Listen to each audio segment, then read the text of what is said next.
can't tell you how excited I am about our upcoming Jammin' in June, this June 13th. And it's going to be a heck of a show. We have one of the great jazz guitarists of the country is going to be our headliner, and he's here with me right now, Denny Jiosa. Denny. Hi, Frank. Man, I can't tell you how excited we are about this show coming up in June. Well, I'm very excited to be coming here to do it, I'll tell you that. And you're bringing a group of musicians. You're obviously the lead dog, but who are you bringing? Well, I've got a great drummer, Isaac Velasquez, who's a Venezuelan guy that moved here and is just a killer player. And Keith Kenyon on bass has been with me for a long time. And I'm bringing a percussionist for this one, Mr. Glenn Karuba, who's he's got quite a reputation himself, a good one, I should say. And Jeffrey Scott Wills on saxophone and keyboards and trumpet. So he does all that. Wow, and you guys are all well-known players together, so you're tight already. Yeah. You've been working with these folks for a long time. Yes, sir.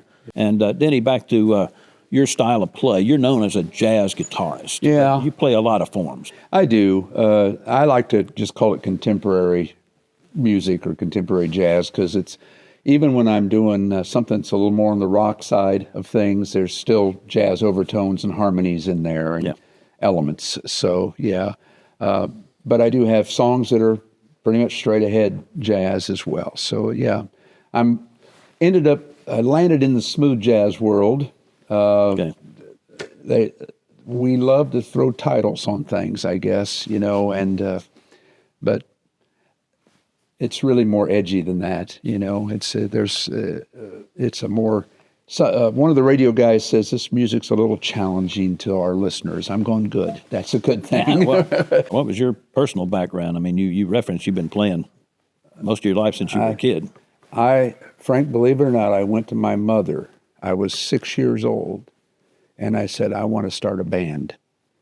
Oh, okay. And I'll never forget her saying to me, well, you should learn to play an instrument first. And Dad he didn't play, but for some reason, there was an old Stella K acoustic guitar there, and I picked that up.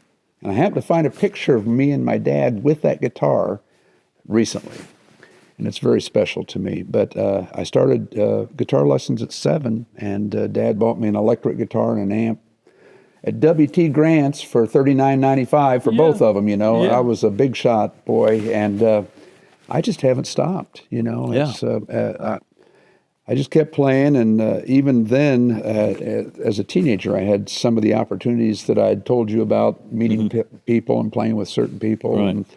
And ended up going on the road at 20.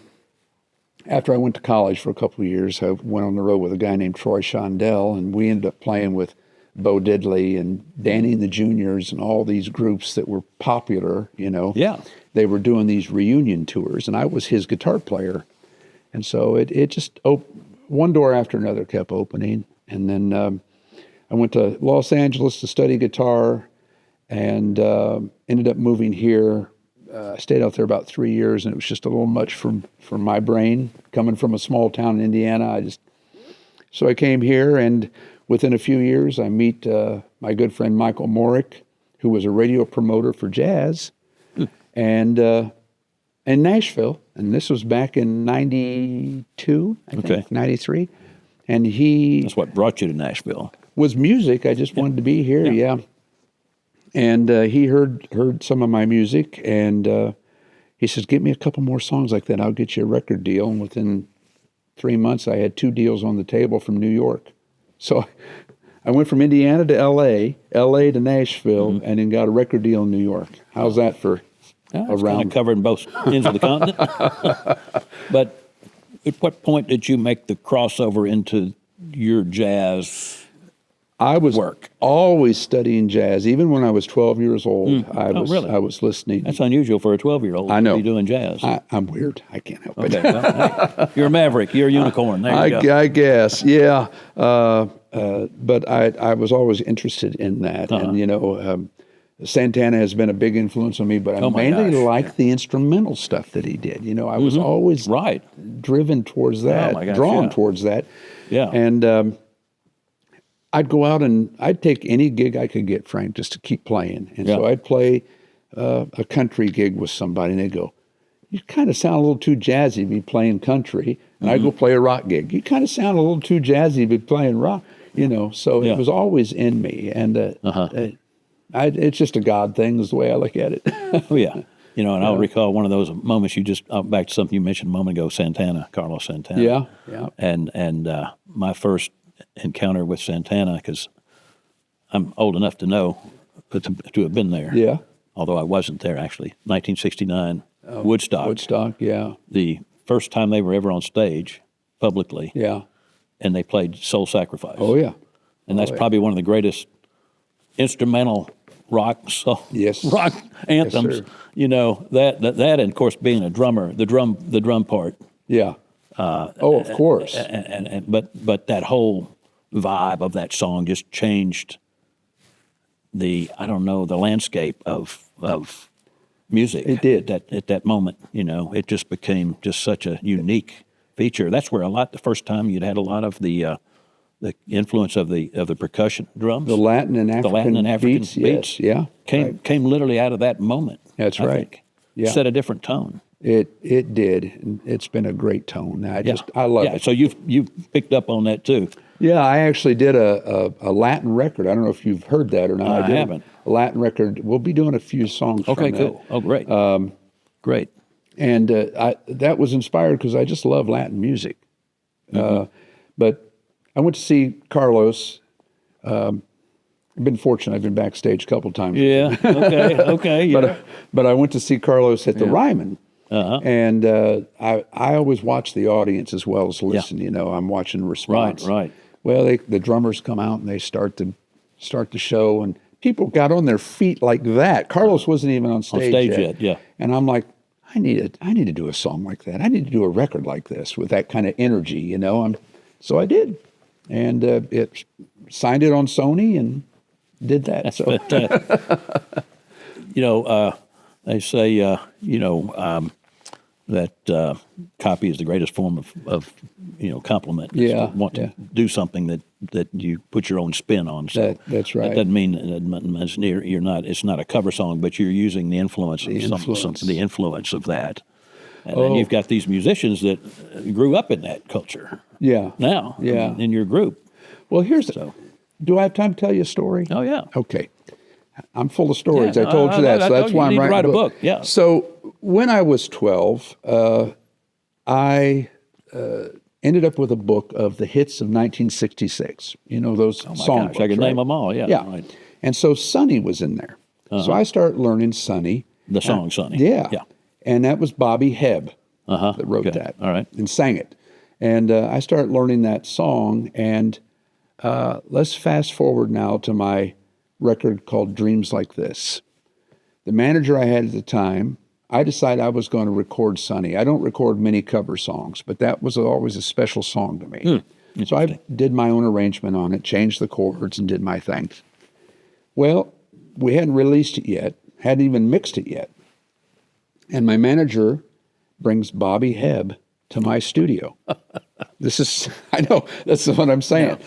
And so Bobby comes to my house in the studio, and we sat there for almost 3 hours just getting to know each other and talking and having fun. And he goes, "Let me hear this thing." Okay. And of course, my heart's thumping a little bit because this is like one of my heroes taught me my first jazz chord. I told him that. And he heard it, and he's sitting there listening. He goes, "Man, that's the greatest version of that since mine." He says, "Let me hear that again." So I played it for him again, and I said, "Bobby, would you sing on it?" He goes, "Yeah." He jumps up, goes right in, gets on the microphone, and starts scatting. Oh, my God. God. So he scatted on it. That's probably... Whole different vibe from what his original different was. vibe. Yeah. He says, and I asked him, this is the best line. I said, "Bobby, would you just say, 'Sonny,' just one time?" He goes, "No, man, everybody knows the words." So he's scatting on it. Yeah. And it ended up, we ended up doing some shows together. Now, you talk about a dream, and the record was called Dreams Like This. Yeah, Dreams Like This, yeah. Before I ever met him. Yeah. So it happened. And then after Bobby passed, his management called me, and they said, and this was just awesome. He goes, we want to do a box set of Sonny, he says, and Bobby just loved your version more than any of them that's ever been done. That's what the guy told me. I'm like, you're kidding. He goes, no, no. He says, do we have your permission? I said, heck yes, you have my permission. Yeah, do it.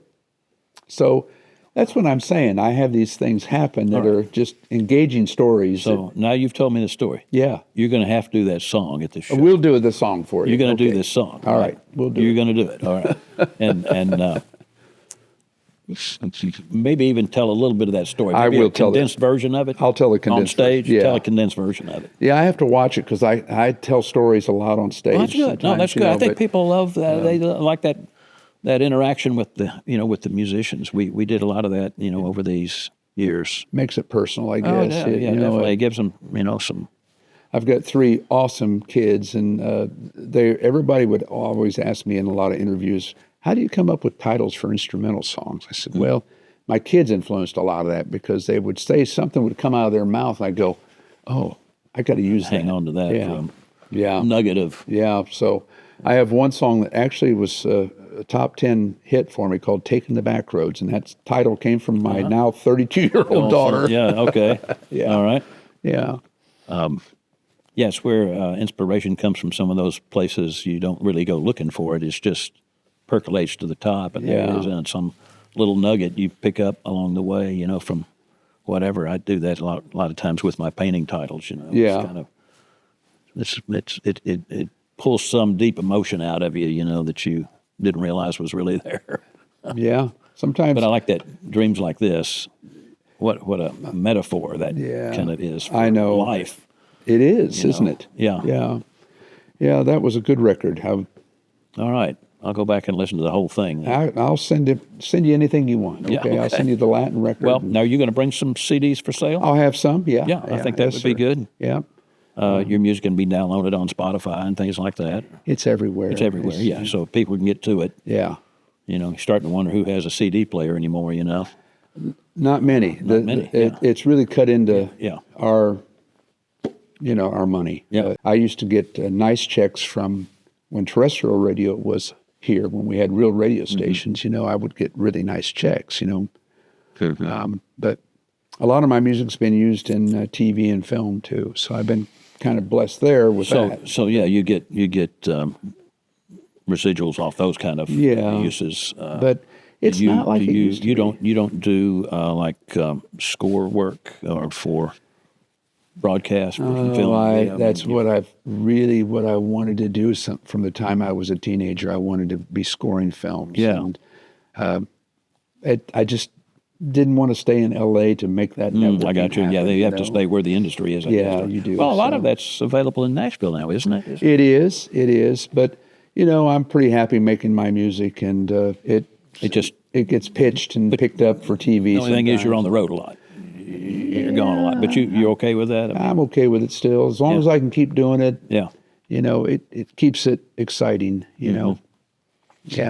I know some of the opportunities in Nashville. You just become like a regular in a certain location. I mean, have you done some of that? You're just a regular at like a house kind of a house band or something. Yeah, I had a place that I was starting to do that with, kind of like that little place in Dixon. We didn't make money there, but we enjoyed the people and enjoyed doing it, and it was. And I had a place I was starting to do that, a residency kind of thing, and I wanted to bring in other artists, and then management changed and plans change, just like they do. You get into play Jacksonville Jazz Festival, and I did that. We opened for Herbie Hancock, for crying out loud. Oh, my gosh. Standing ovation. Wow. Yeah, it was great. Yeah. Here's another story. Yeah. So I'm sitting backstage while Herbie's playing his show after we were done, and we're sitting there just listening, and it's an outdoor thing. And somebody sits down next to me, and I went, "Oh, hey, Chick." Chick Corea? Chick Corea walked up, sat down next to me, and so this is what I'm saying. It's just really been a great journey. And you're among them and a peer. I mean, you are. You don't. You shouldn't discredit your own status in the music world. I mean, you're right there with them. And you know what? Things work out like they should, Frank. Yeah. So I'm content with where I am.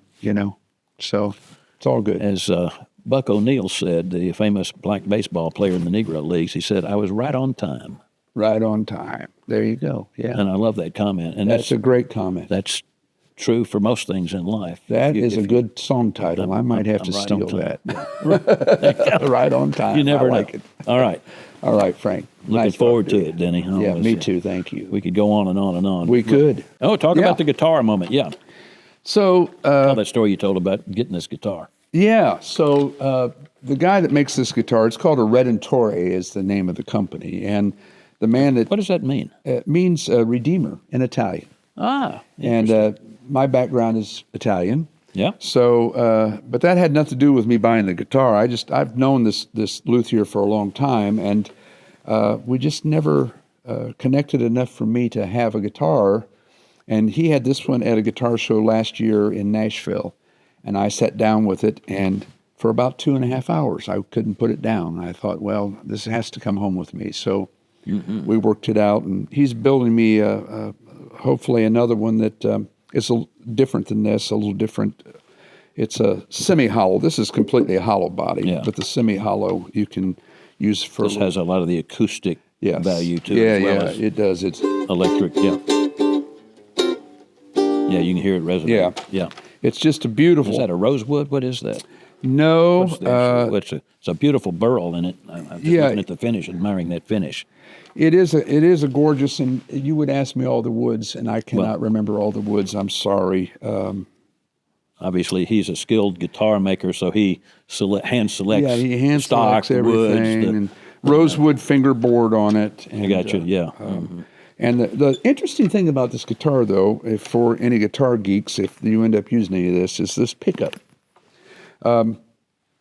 It's actually 2 single coil pickups, like what would come out of a Fender Strat. That's a single coil pickup. And this is called a Charlie Christian rail, this front one. And Charlie Christian was a very famous jazz guitarist. Okay. And this is a P90, which is another style of pickup. And he put them together, and it becomes a humbucker when they're both together. So there's no noise.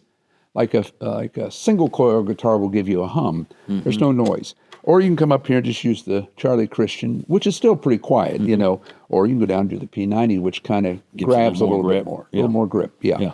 But it 9 times out of 10, it stays right there in that neck position. Change in mid-song if you want to. Absolutely, you can. Yeah. But it's just a beautiful. It's all. I'm working on a new record right now, and I've got it on several songs on the new record. It's been quite inspiring. Now, the guitarists I know that are serious about it, they've got their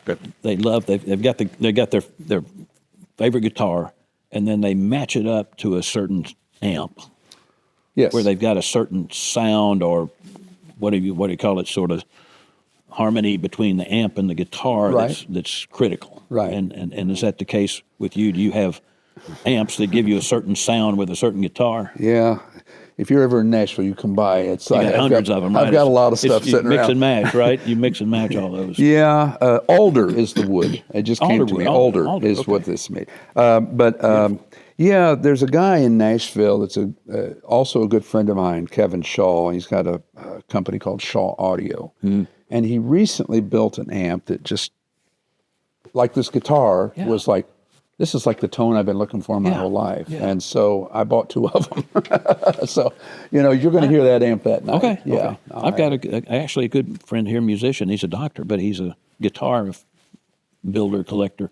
But he's also an electrical engineer. Oh, geez. And he builds these amps custom, but he uses a lot of the old technology, like tubes. Yeah, well, that's what this is. Yeah. That's the only thing I'll use. It's tubes, right? Or tube amps, yeah. Yeah.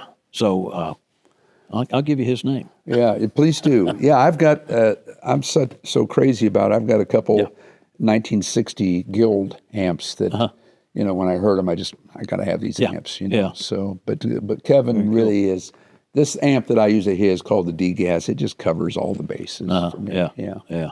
So we'll hear that amp. You will hear that amp, yes, sir. All right, good. Yeah. So I have a duo that I do with the man that got me my first record deal, Michael Morick, and we called this act ambient monkeys, and that's a whole nother story because Michael plays a thing called a rav drum. Do you know what that is? It's a tuned metal drum, kind of like a steel drum, but not. I think it originated in Russia, and he took up playing that, and we got together in the studio and started recording one day just for fun, and it just was a beautiful match, kind of this ambient music, And he goes, well, what do you think we ought to call this if we put a record out? And I looked over, and I have this stuffed monkey in my studio that I had when I was a little boy, right? One of those old sock monkeys?